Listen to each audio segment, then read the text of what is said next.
Quand la Torah nous raconte l'épisode de Amalek, à la fin de la parasha de Béchalach, la Torah nous dit que Moshe Rabbeinu est monté sur une colline, il a levé ses mains vers le ciel, et comme ses mains devenaient lourdes, il a demandé à Aaron, son frère, et Hur, le fils de Myriam, de lui maintenir comme ça les mains vers le haut.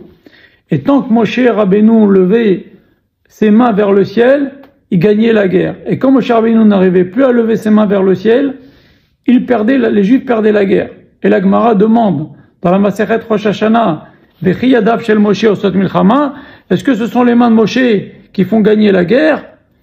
Et la Gemara répond et nous dit non, c'est que lorsque Moshe Rabbeinu avait ses mains dressées vers le ciel, les Juifs adressaient leur tfilot vers Akadosh Baruch Hu. Leur cœur aussi était tourné vers le ciel. Et regardez Moshe, ça leur servait d'exemple et eux aussi, ils tournaient leur cœur vers le ciel. Donc ça nous apprend que il n'y a pas que la tfila des tzadikim qui peut faire gagner la guerre.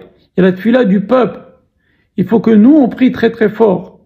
Et c'est grâce à ça qu'on a gagné cette guerre contre Amalek, qui était d'ailleurs une guerre très très très difficile.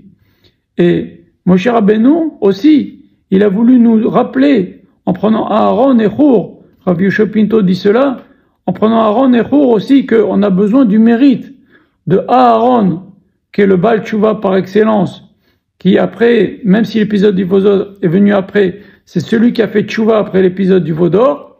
Et Hur, c'est le fils de Myriam, c'est le seul juif qui s'est opposé lorsque les juifs ont fait le Vaudor.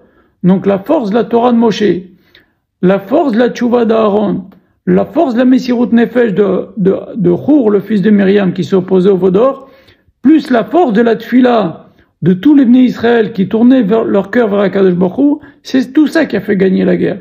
Donc, il faut maintenant, Bezrat Hashem, qu'on se renforce dans la tfila, jour et nuit, dès qu'on peut, dès qu'on a un moment de libre, on doit prier. Ils sont en train sur le front de se battre, il faut que nous, on fasse ce qu'on doit faire. Ce que nous, on peut faire, ce qui est à notre portée, c'est prier. On doit prier au maximum, comme à l'époque de Moshe Rabbeinu. Et ça, c'est une grande leçon pour nous.